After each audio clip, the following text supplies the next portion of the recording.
Me and Sarah always loved Christmas. Since we moved into our apartment, small but cozy, we had this tradition of decorating the tree together, putting up string lights on the balcony, and spending Christmas Eve watching classic movies while snacking on cookies. That Christmas was no different. The night before had been calm, and we went to bed excited about the next morning, having picked out some special gifts for each other. But when I woke up, something felt off. The silence in the apartment was heavy, almost oppressive, like the holiday magic had been sucked out of the air. It was Sarah who noticed first. "Where are the presents?" she asked, her voice wavering between confusion and disbelief. I thought she was joking, but when I looked at the corner of the living room, the shock hit me like a punch to the chest. The tree was still there, its ornaments faintly glowing in the morning light, but the presents, every single box we had wrapped so carefully, were gone. Could someone have broken in? Was my first thought as my heart started racing. I rushed to the door, but it was locked, just as we had left it the night before. The windows were also shut. None of it made sense. Maybe we were robbed while we were asleep, I suggested, trying to keep calm, but a cold sweat was already creeping down my back. The weirdest part? Nothing else seemed out of place. Only the presents, and just the presents, were missing. After the initial shock, we tried to find a logical explanation. We searched the entire apartment as if there was some ridiculous chance we'd hidden the gifts somewhere and forgotten. But there was no other place they could be. That's when I remembered the security camera we had installed in the hallway, just outside our front door. We'd bought it months earlier after a neighbor mentioned an uptick in thefts in the area. At the time, it seemed like overkill, but now it felt like our only clue. I grabbed my phone and started scrolling through the footage from the night before, with Sarah sitting next to me, her eyes wide, bracing herself for something she didn't want to see. At first, the footage showed nothing unusual, just the empty hallway, dimly lit by a flickering yellow bulb. The night seemed calm until, around 3 a.m., something moved on the edge of the screen. A figure appeared, walking slowly, almost as if it were gliding. My fingers froze as I zoomed in on the face. It was Mr. Allen, our neighbor from apartment 303. He was a quiet man, always polite, sometimes bringing cookies to the building meetings. But there was something wrong. Very wrong. He looked pale, his movements jerky, like every step was a struggle. And the most unsettling part, Mr. Allen had died weeks ago. I remembered the commotion in the building, the quiet procession when they carried his body out. It was impossible for it to be him, but there he was. Sarah and I sat in silence for a few moments, staring at the screen as if it were playing some kind of sick joke. But it wasn't. The video continued, and Mr. Allen, or whatever that thing was, stopped right in front of our door. For some reason, the sound on the footage was lower than usual, but we could hear the faint click of the handle. The door opened without resistance, as if it had never been locked. He stepped into the apartment calmly, carrying an empty bag in his hands. My mind scrambled for some rational explanation. Could it be a glitch in the camera? An old recording overlaid onto a new one? But then there was the detail. He was wearing the exact same clothes he'd been found in. A worn gray shirt and pants that seemed slightly too big for him. The strangest and most terrifying part came next. He made no noise at all as he walked through the living room. The twinkling Christmas lights reflected on his face, but his eyes didn't blink. He stood still for a few seconds, staring at the tree, before he began placing the presents into the bag. He didn't seem hurried, but there was no hesitation either. It was as if he was doing something completely ordinary. When the bag was full, he turned to face the camera, and for the first time, a cold chill ran down my entire body. He looked directly into the lens, and although the sound was faint, I could swear he whispered something before calmly walking out the door. When the recording ended, I turned off the phone with trembling hands. "This doesn't make any sense," I muttered. Sarah and I were overwhelmed with panic after watching the recording. She started pacing back and forth, trying to piece together what we had just seen. "This can't be real.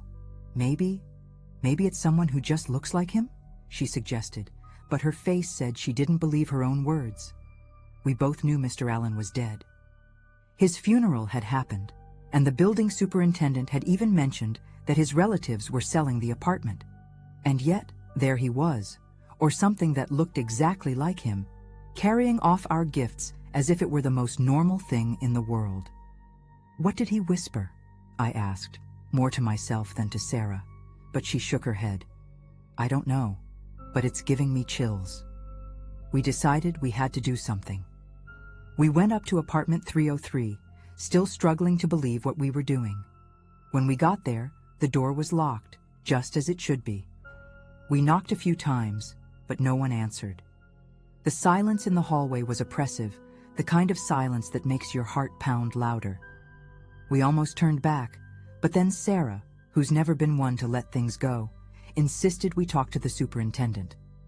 We found Reuben in the garage, working on some tools, and explained what we'd seen. He looked at us like we were crazy, but when we mentioned Mr. Allen, his expression turned serious. "You shouldn't mess with that," he said, his voice low, almost a whisper. "Just forget about it." Reuben's tone only made everything more unsettling.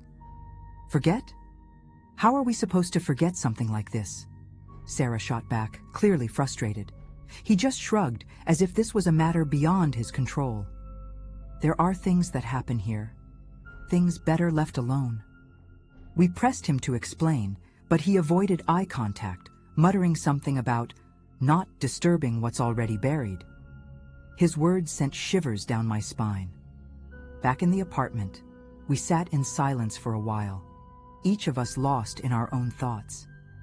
I started considering calling the police, but what would I say? "Hi, I'd like to report a robbery by a dead neighbor?" Just imagining it made me feel ridiculous. Then Sarah had an idea. We should watch the video again and try to figure out what Mr. Allen had whispered. We replayed the footage over and over, cranking up the volume and trying to catch any sound that might make sense. Finally, after a lot of effort, we managed to hear something. It was faint, almost like a breath, but it sounded like a single word: returned. The word hit me like a hammer. Returned what? Was it a threat? A warning? We had no idea.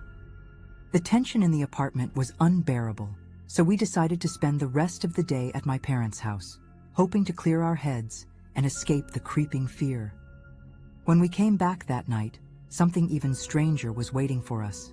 The presents were back, sitting under the tree exactly as they'd been before, the wrapping paper untouched. It was as if nothing had ever happened, but the unease only grew stronger. Seeing the presents again should have been a relief, but it wasn't. Sarah stood frozen at the door, too scared to step inside. I forced myself to take a few steps in, trying to make sense of what I was seeing. I checked each box, each ribbon, and everything was exactly as it had been. Even the bows we'd carefully tied were the same. This isn't possible," I murmured to myself. Sarah still stood at the doorway, her face pale. "What if he came back?" she whispered, her voice trembling as if she was afraid someone might hear her. Her words sent a chill down my spine, and I found myself scanning the apartment, half expecting to find something, or someone, hiding in the shadows. After a few minutes, I decided we couldn't just ignore what was happening. I called Reuben again and insisted he come to our apartment. He showed up reluctantly, visibly uncomfortable, and his unease only deepened when he saw the presents back under the tree. "You need to leave," he said firmly, his tone leaving no room for argument. This has happened before. The revelation hit me like a brick. "Before? To who?" Sarah asked, her voice shaking. But Reuben refused to say more, only repeating that we should leave and let it be. None of it made sense, but the look on his face told me he knew more than he was letting on. That night was pure hell. Even with the presents back, the apartment felt heavy, like something unseen was watching us. We locked the door, double-checked the windows, and tried to sleep, but neither of us could. Every sound, no matter how small, felt amplified. The wind outside made the Christmas lights flicker unevenly, casting dancing shadows on the walls. I don't know how long we stayed in bed, pretending everything was fine, until the silence was shattered. A sharp noise, like something being dragged, came from the living room. Sarah grabbed my arm, and I got up slowly, every muscle in my body tense. When I reached the living room, the air was freezing, almost suffocating. The presents were on the floor, scattered as if someone had thrown them. Instinctively, I pulled out my phone and started recording. I looked around, my heart pounding in my chest, but no one was there. Suddenly, one of the boxes began to move, as if something inside was trying to break out. Fear paralyzed me, but before I could do anything, the movement stopped. I ran back to the bedroom, locking the door behind me. "We can't stay here," I whispered to Sarah, and she agreed immediately. We grabbed some clothes and left as fast as we could, not even looking back. That night, we stayed at a hotel, but even there, the feeling of being watched never left me. Whatever it was, it felt like it wanted to be noticed. The next day, we called the building manager and demanded an urgent meeting. I didn't share all the details, but mentioned that something strange had happened and that we no longer felt safe in the apartment. To my surprise, he didn't look shocked. "You're in 204, right?" he asked, his expression a mix of curiosity and concern. I nodded, and he sighed, like he had expected this. He told us that years ago, before the building was renovated, a tenant in 204 had disappeared on Christmas, never to be seen again. Some people believed he still visited the place during the holidays, like some sort of ritual. The manager seemed uncomfortable discussing it, but made it clear that other tenants had reported similar experiences. We decided we couldn't stay there anymore. It wasn't just the fear. It was the weight of knowing that something beyond our understanding was happening in that place. We spent the next few days packing and moved into my parents' house temporarily while we looked for a new place. Ironically, the presents ended up staying behind. We couldn't bring ourselves to take them with us. After we moved out, we tried to move on, but what happened that night still lingers with me to this day. Sometimes, as Christmas approaches, I get the feeling that something is watching me, waiting to be noticed again. I don't know what really happened in that apartment, but I'm certain there are things in this world that defy explanation. And honestly, I think I'd rather not know.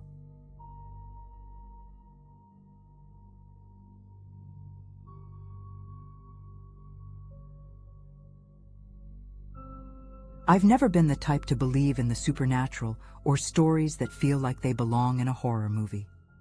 At that time, my life was pretty ordinary. I worked as an accountant, had 2 young kids, and lived with my wife in a 2-story house in a quiet neighborhood. It was our first home, bought with a lot of effort, and Christmas had always been my family's favorite time of the year. That year was no different. On Christmas Eve, we followed the tradition of leaving cookies and milk for Santa in the living room. The kids, especially my youngest son Jake, who was 6, were beyond excited. We spent the night together, wrapping presents and listening to Christmas music. Everything seemed perfect until the next morning when something disturbing began to unfold. I woke up early as usual to prepare breakfast. My wife was still asleep, and the kids were just starting to wake up. When I walked into the living room, I noticed the plate of cookies was empty, and the glass of milk was half finished. I smiled, thinking Jake might have decided to help Santa during the night. But before I could joke with him about it, he appeared in the living room with a different expression, something between confusion and fear. "Dad, I saw Santa last night," he said, clutching his teddy bear tightly. I chuckled, thinking he was playing, but the seriousness in his eyes unsettled me. He was eating the cookies, but he looked strange. That's when I started feeling like something wasn't quite right. I tried to brush it off, but something about Jake's tone bothered me. "What do you mean by strange?" I asked, trying to sound casual, though a chill ran down my spine. He hesitated for a moment before whispering. "He was dirty, wearing torn clothes, and he smelled bad. He didn't look like the real Santa." That made me uneasy, but I convinced myself he might have had a vivid dream. After all, He was a creative kid, and it wasn't unusual at that age. I went to the kitchen, busying myself with breakfast, trying to shake off the feeling of discomfort. But as I poured milk into a glass, I couldn't resist the urge to check all the doors and windows. Everything was locked, just as we had left it before bed. That's when I went down to the basement for the first time that morning, planning to grab our backup Christmas tree stored there. As soon as I opened the door, I was hit by a strange smell, something that didn't belong in my house. It was like a mix of mold and something more unpleasant, almost metallic. I turned on the light and walked down the steps slowly. The feeling of being watched was undeniable, even though I appeared to be alone. In the corner, I noticed a pile of old blankets that I was sure hadn't been there before. My heart started racing. There were small, crumpled food wrappers near the pile, along with a few water bottles. It wasn't possible. Someone had been there. I walked back to the living room trying to stay calm, but my mind was racing. Who could be using my basement as a hideout? And for how long? I decided not to alarm my wife or kids until I knew more about what was happening. I locked the basement door and pretended everything was fine, but with every passing minute, the uneasiness grew stronger.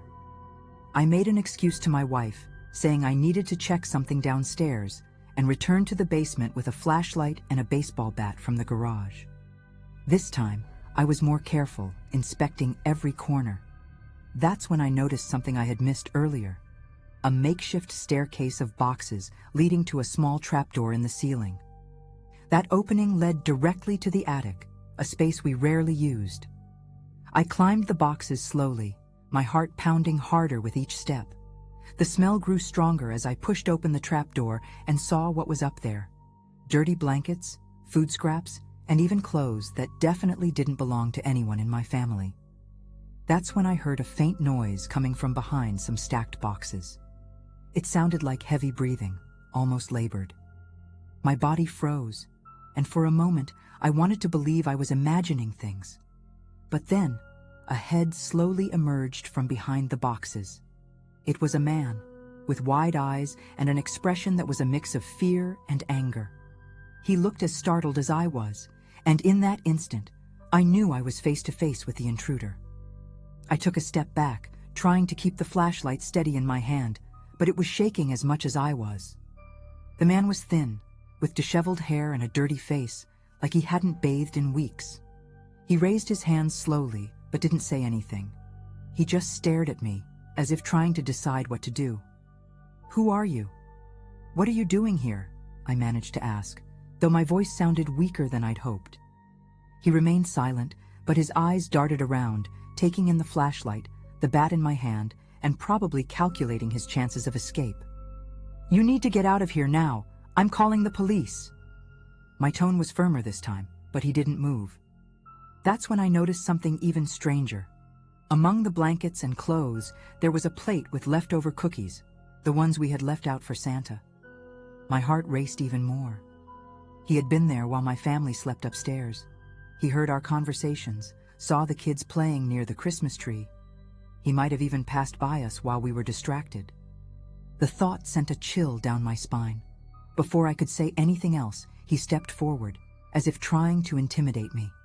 I raised the bat, ready to defend myself, and yelled as loud as I could. The noise made my wife run to the basement door, shouting my name. That distraction was enough for him to move too quickly. He pushed past me, nearly knocking me over, and climbed down the trapdoor toward the basement. Everything happened so fast that by the time I could react, he was already trying to open the door to the backyard. I chased after him, my heart pounding in my chest, and reached the basement just in time to see him yanking at the back door's handle. Luckily, I had locked it that morning. He was frantic, pulling at the door with all his might while glancing back at me, knowing he was trapped. I yelled again, trying to sound braver than I felt, and told him the police were on their way. He froze for a moment, turned to look at me, and finally spoke. "I didn't mean to hurt anyone. I just needed a place." His voice was hoarse, almost a whisper, and for a moment, he seemed more human than the threatening figure I had imagined. But that didn't change the fact that he had been in my house, close to my family. Before I could respond, my wife appeared at the top of the stairs, holding the phone and saying she had already called the police. He panicked and started looking for another way out. He tried climbing back up to the attic, but I blocked his path. I kept shouting for him to stay put, but he was desperate, like a cornered animal. That's when we heard the police sirens approaching. He finally gave up, almost collapsing to the floor as he realized there was no escape. I stood there, gripping the bat, as the officers arrived and handcuffed him. The man gave me one last look before they took him away, and I swear I saw a mix of regret and something else, maybe anger he couldn't put into words. After the man was taken away, my wife and I sat in the living room, trying to process what had just happened. The kids were in their room, not fully understanding why there had been so much noise and strange people in the house so early. Jake, however, was quieter than usual. Later, when we spoke with the police, we found out the man had been living in our basement for at least a few weeks. He had entered through a small broken window in the back of the house, something I had always meant to fix but never prioritized.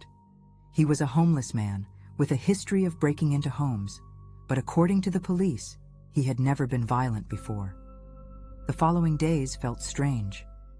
We cleared out everything in the basement, cleaning every corner, but the feeling that someone had been living there so close to our family lingered. Jake became obsessed with the idea of the wrong Santa invading our house. We tried to explain that it was just a man who needed help, but he kept insisting, "It wasn't a normal man, Dad. He didn't seem real." That comment stuck with me, echoing in my mind. It was just a child's imagination, of course. At least, that's what I kept telling myself. Eventually, we managed to get back to our routine, but Christmas was never the same. Since that day, I've made it a habit to check all the doors and windows at least twice before going to bed. I also installed cameras around the house. Jake, on the other hand, developed a peculiar fear of noises in the middle of the night. And me? Well, even now, when I think about those missing cookies and the man in my basement, I'm not sure if I feel more relieved that it all ended well or more unsettled by the look he gave me before being taken away. That Christmas left a mark, and as much as I want to believe it was just an isolated incident, part of me can never fully convince myself.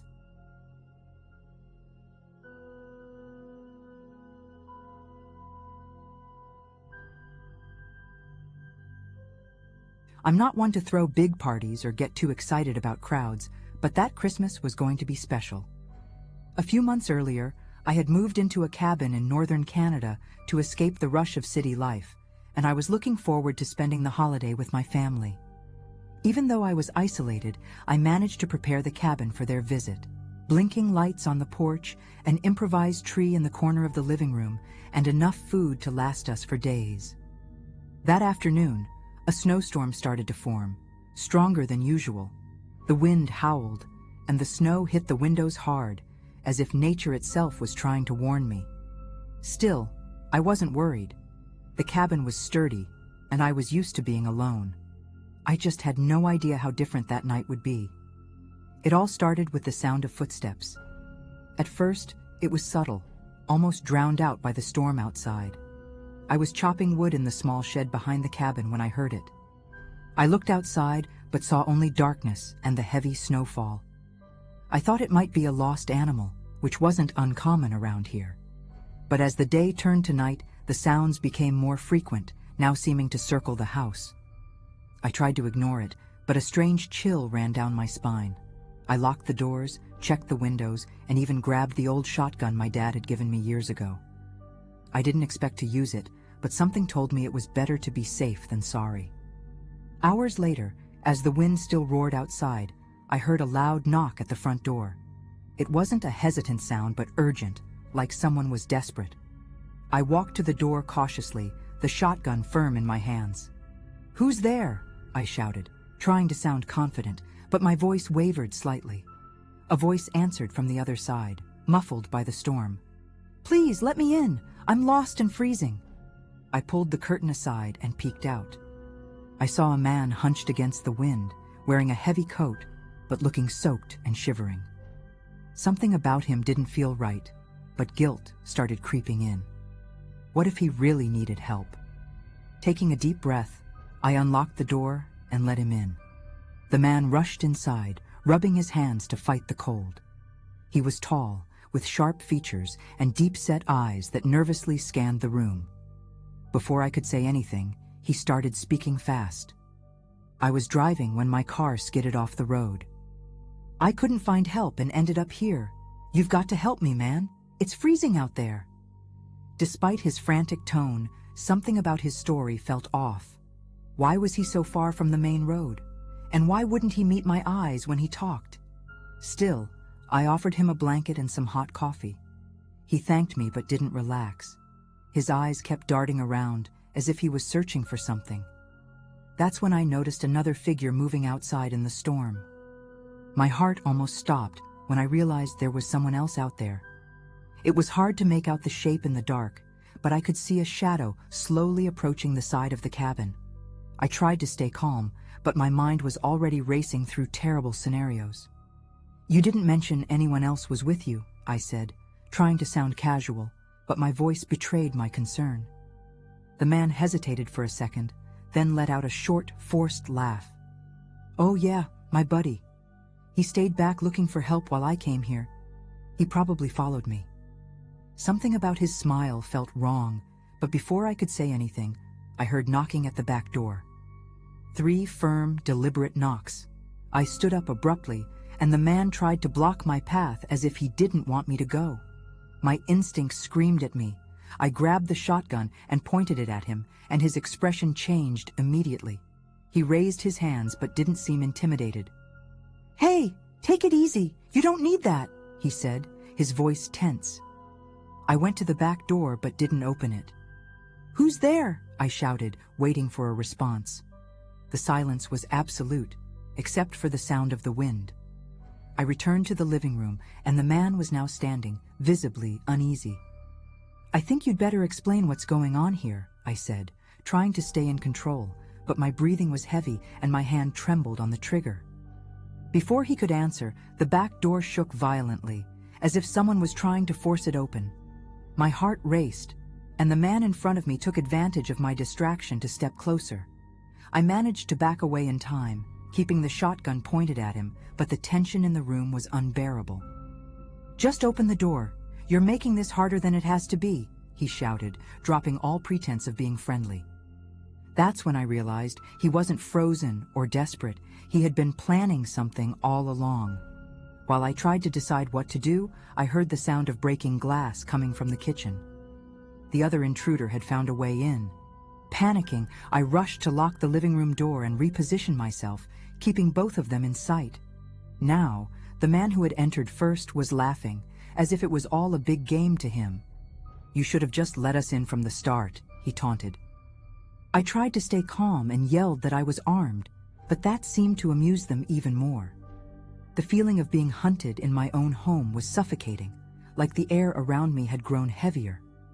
The other man emerged from the kitchen, holding a knife he had probably grabbed from one of my drawers. He was shorter, but had an aggressive stance, with wide eyes that gleamed with a mix of adrenaline and malice.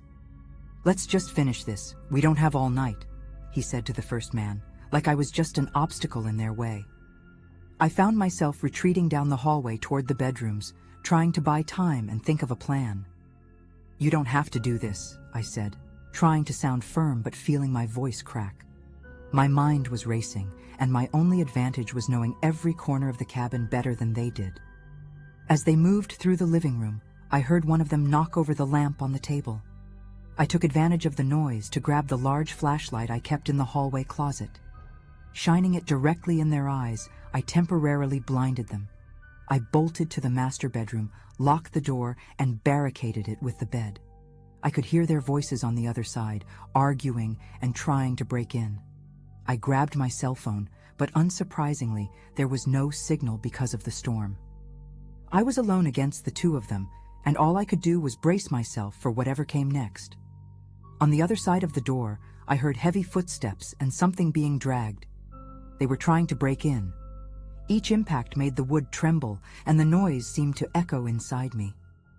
The shotgun shook in my hands, and I felt sweat running down my back despite the cold seeping into the house. Then something unexpected happened. One of them shouted angrily, "This isn't worth it, let's go!" For a moment I felt relieved, but I quickly realized I couldn't trust it. I stayed completely still, listening carefully as their footsteps grew more distant. Minutes felt like hours. The house was silent again, except for the wind outside. Finally, I gathered the courage to leave the bedroom. Holding the shotgun tightly, I inspected every corner of the cabin, my heart still pounding in my chest. They were gone, but not without leaving a mess. The kitchen was ransacked, the back door was almost ripped off its hinges, and shards of glass were scattered across the floor. Looking at the chaos left behind gave me a mix of relief and unease. Could they come back? What if they were waiting outside? I spent the rest of the night sitting on the living room floor with the shotgun across my lap and all the lights off, alert to every sound. By the time morning finally came, the storm had calmed, but the cold outside was still biting. The sunlight streamed through the broken windows, exposing the destruction they'd left behind. Despite the fear from the night before, I knew I needed to take back control. I grabbed the landline phone, which relied on a different network than the cell service, and, thankfully, the signal was back. I called the police and explained what had happened. They promised to send someone as soon as the roads were passable again, but they warned me that with all the accumulated snow, it could take hours or even until the next day. Still, I had something bigger to worry about. My family was on their way. I tried to contact them, but there was no response. The route to the cabin was remote, with stretches where there was no cell service at all. I spent the morning reinforcing the windows and doors, improvising with boards and nails, and cleaning up the shattered glass. Every creak of wood or gust of wind made me freeze in place, expecting to hear footsteps again. The fear lingered, but relief was starting to creep in as well.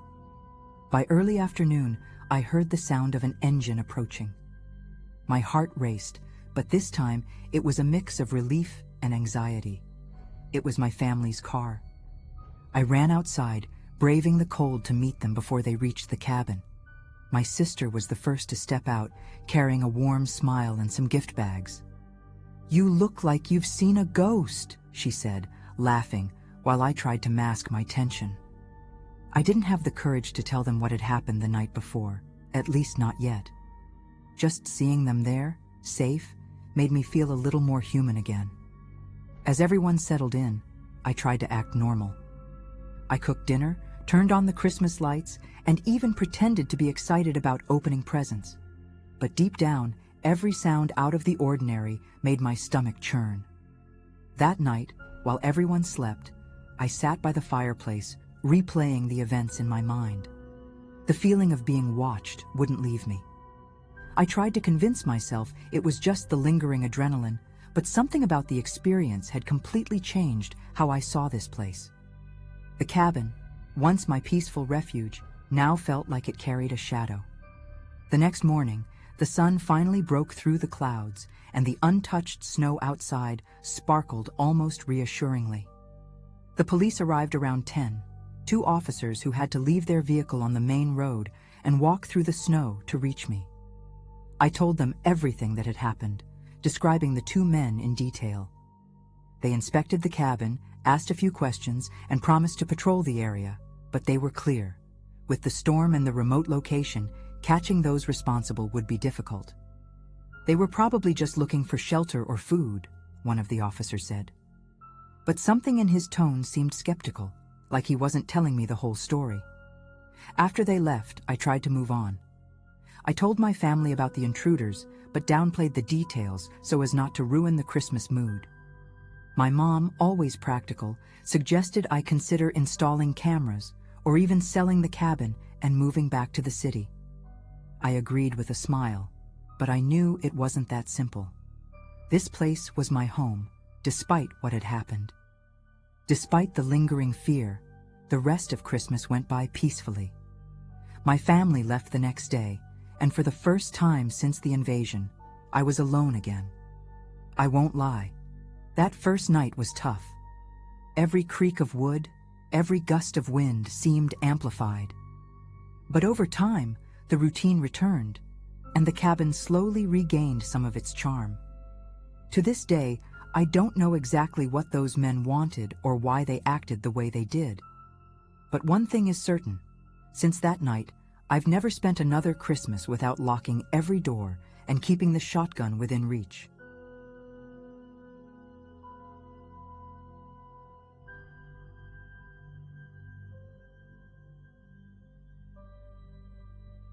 I've never been much of a fan of Christmas, but back then, it felt like the universe was hell-bent on reminding me of that. It was Christmas Eve 2017, a night that should have been filled with laughter and flashing lights, but I was stuck at my part-time retail job, doing inventory in a department store. I had started working there a few months earlier to make some extra cash while in college, and to be honest, I was already counting the days to leave. The store had that typical oppressive vibe, shelves crammed with things nobody really wanted, and Christmas music playing on repeat until it drove you insane. I had volunteered to cover the inventory shift because I knew there'd be nothing waiting for me at home. Just me, my endless list of items to count, and the sound of the wind outside, which grew louder by the hour. The snowstorm had started in the afternoon, and the managers were eager to send everyone home before it got worse. I was the only one who stayed since the inventory had to be finished, and someone needed to lock up. "Lock everything up when you're done," they said, leaving the key under the counter. The store emptied out in minutes, and soon I was alone in complete silence, except for the muffled sound of snow hitting the windows. At first it was fine. I went aisle by aisle, scanning items and jotting down numbers, trying to ignore the chill that seemed to seep through the walls. But as the hours passed, something in the air started to change. It wasn't just the loneliness. It was as if the store, filled with colorful lights and cheerful decorations, suddenly felt off. That's when I heard the first sound. A muffled noise, like something shifting in the stockroom.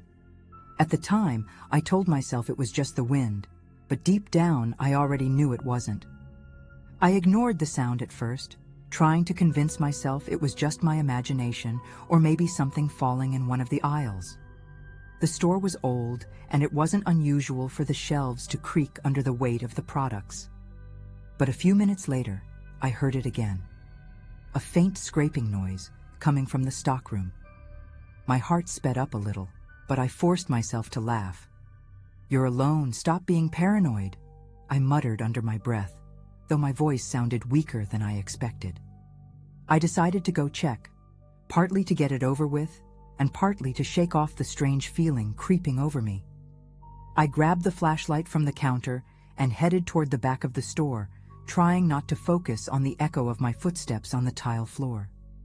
When I opened the stockroom door, the smell hit me first, a mix of dust and something stronger, like sweat or damp clothes. I stood there for a few seconds, shining the flashlight over the shelves. Nothing seemed out of place, but I was sure I had heard something. I called out hesitantly, "Is anyone there?" My voice sounded pathetic, almost like a whisper, and the silence that followed was even more unsettling. I was about to turn back, but then I noticed something that shouldn't have been there. A single boot. Just one, lying in the corner, its toe pointed toward me. I frowned, wondering if someone had left it behind, but before I could think much more, I heard a dull thud behind me. I almost dropped the flashlight, spinning around toward the sound. My heart pounded like a drum.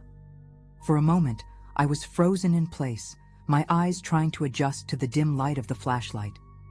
The noise had come from a stack of boxes in the left corner, and as I shone the light there, I saw that one of the boxes had toppled over, its contents, glass Christmas ornaments, scattered across the floor. My brain tried to rationalize. Maybe the wind had shaken something, or the stack wasn't balanced properly. But then I saw the shadow. It wasn't the kind of shadow that moved with the light. It seemed alive, quick, disappearing behind the metal shelves. My stomach churned, and a wave of adrenaline hit me. "Who's there?" I shouted, my voice echoing too loudly in the empty space. No answer. The only sound I could hear was my own heart thudding in my chest. Ignoring every instinct telling me to run, I followed the direction where the shadow had vanished. I turned a corner in the stockroom and saw something that made me freeze. A man, leaning against the wall, partially hidden between two shelves. He was wearing a heavy coat that looked damp, and his wide eyes made him look like someone caught in the act. "Hey, I'm sorry. I didn't mean to scare you," he began, raising his hands in a gesture of surrender. "I got stuck here when the store closed. I thought I'd make it out before they locked up." Despite his words, something about the way he looked at me made my skin crawl, like he was studying my every move. My first instinct was to feel sorry for him. His clothes looked worn, and his unshaven face suggested he might be homeless, someone who had sought shelter from the snowstorm. "Man, you shouldn't be here. The store's closed," I said, trying to keep my voice firm even though my hands were sweating. He stepped forward, out of the shadows, and that's when I noticed he was holding something. A piece of metal, maybe a bar that had come loose from one of the shelves. I know," he said, still with that almost apologetic tone. But now there was something different about his expression. His eyes were fixed on me in a way that made every hair on my body stand on end. "But now that you're here too, we can figure this out together, right?" He smiled, and it was a smile that felt anything but friendly. I took a step back, trying to keep the flashlight steady on him, but my mind was already racing through a million scenarios. I was alone, with no one to call or ask for help, and the radio we used for communication was somewhere at the front counter. "Look, just stay there, okay? I'll call someone to help you," I said, even though I knew it was a lie. There was no one to call. He let out a soft chuckle, shaking his head like I'd told a bad joke. "Don't bother. I know you're alone. No one's coming." The way he said it, with such certainty, froze me in place. I felt like a trapped animal, and he knew it. I tried to take another step back, but I tripped over something on the floor, nearly falling. That's when I realized he wasn't here by accident. At that moment, I knew I had to act fast. My hands were shaking, but I tried to appear more confident than I felt. "Look, I don't want any trouble. I just want to leave. And I'll leave you alone," I said, still pointing the flashlight at him like it was some kind of shield. He tilted his head to the side, studying me like someone who was already 2 steps ahead. "You think you can leave, but it won't be that easy," he said, taking another step toward me. That's when I noticed something strange. His boots. They weren't just old or dirty. They were covered in a dark, almost black mud, and they gave off the same strong smell I had noticed when I first entered the stockroom. The floor was dry, so where had it come from? "How did you get in here?" I asked, trying to sound in control, but the question came out more like a desperate plea. He stopped, finally, but the smile on his face only grew wider. "I didn't come in." "I've been here," he replied, and there was a weight to his voice that made me shiver. That didn't make sense. I had checked the stockroom earlier that day, and there was no one there. Before I could think of anything else, he slammed the metal bar against a nearby shelf, producing a loud crash that echoed through the empty space. "Now, let's see who lasts longer, you or me," he muttered, almost like a challenge. Without thinking, I spun on my heels and started running. I didn't know where I was going. I just knew I needed to put as much distance between us as possible. The aisles of the stockroom seemed endless, and the sound of my footsteps was almost loud enough to drown out something even worse. His footsteps following me, slow but steady. My mind was racing as I ran through the narrow aisles. The shadows from the shelves seemed to stretch and come alive under the beam of my flashlight, but I didn't have time to focus on them. All that mattered was finding an exit, or, at the very least, a place to hide. My legs were already aching, and the cold in the stockroom made every breath feel sharp. Behind me, his footsteps continued, closer with each second, but still unhurried, like he had all the time in the world. I rounded a corner and tripped over a fallen box, nearly losing my balance. I stifled a scream when I heard a low chuckle echo from somewhere nearby. He was toying with me, like a predator that already knew it had won. Finally, I reached a small room at the back of the stockroom where we kept tools and cleaning supplies. I ducked inside, slamming the door shut behind me and gripping the handle tightly, as if that would be enough to keep him out. My heart was pounding so hard I thought it might burst. I scanned the room with my flashlight, looking for anything I could use as a weapon. My eyes landed on a wrench sitting on the workbench, and I grabbed it without thinking twice. Outside, his footsteps stopped. The silence that followed was worse than any sound. I stood there, trying to control my breathing, straining to hear anything. Then, I heard the whisper, low and drawn out. "I know where you are." My entire body froze. It was as if he was standing right on the other side of the door, speaking directly into my ear. I knew I couldn't stay in that room forever. He knew where I was, and the thin door wouldn't hold for long. I tried to think quickly, my eyes darting around the room. I saw a small transom window high up on the wall, one of those that opened to the outside of the building. It was small, but maybe I could squeeze through. I propped the wrench against the bench and dragged a chair noisily to the window, climbing up carefully. That's when I heard the sound I had been dreading, the doorknob turning. He was trying to get in. My breath caught in my throat as I gripped the wrench with trembling hands, ready to fight if I had to. The doorknob turned again, but the door didn't open. Then he started knocking, slowly, almost rhythmically. Each knock reverberated through my chest. "It's no use. You know that," he said from the other side, his voice calm and mocking. I didn't respond. I just kept pushing against the window with all my strength until, finally, it gave way and opened. The freezing air from the storm hit me like a slap, but it was a relief. I climbed onto the ledge, trying to wiggle through while keeping an eye on the door. That's when I heard the sound I feared most, a loud crack, followed by the wood of the door splintering. He had broken it down. With one last effort, I pushed myself through the window and fell outside, landing hard in the icy snow. I didn't look back. I just ran. The wind outside was biting, and the snow made it hard to move, but I didn't stop. My feet sank into the frozen ground as I tried to get as far from the building as possible. Behind me, I heard the sound of the window shattering, and shortly after, the heavy thud of something landing in the snow. My entire body screamed for rest, but fear was stronger than exhaustion. I glanced back for just a second and saw him standing there in the storm, illuminated by the faint glow of a nearby streetlight. He didn't rush. He just stood there, watching, like he already knew I would stop eventually. The dark contrast of his coat against the white snow made him look like he was part of the night itself. Finally, I reached the empty parking lot where the employees' cars were usually parked. Mine was there, covered in a thick layer of ice. My fingers were frozen, but I managed to pull the keys from my pocket and unlock the door.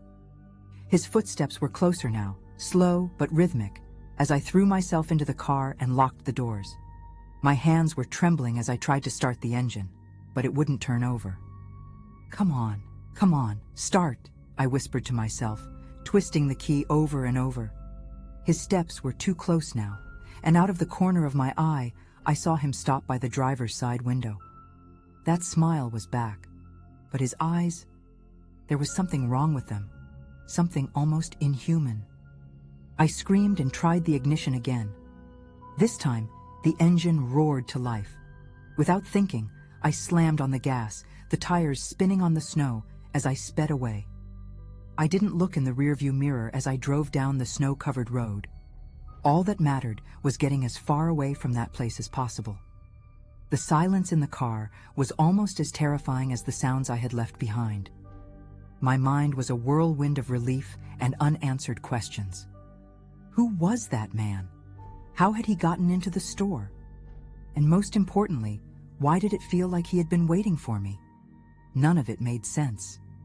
When I finally got home, locking every door and window, my body collapsed. I spent the rest of the night sitting on the living room floor, wrapped in a blanket, listening to every sound in the house like he might appear at any moment. The next day, still shaken, I decided to call the store manager. I explained what had happened, leaving out the part where I had almost been attacked. It sounded too surreal to say out loud. He was quiet for a moment before replying, "I think you're mistaken. No one could have been in the stockroom. We did a full sweep of the building before closing, and the cameras don't show anything."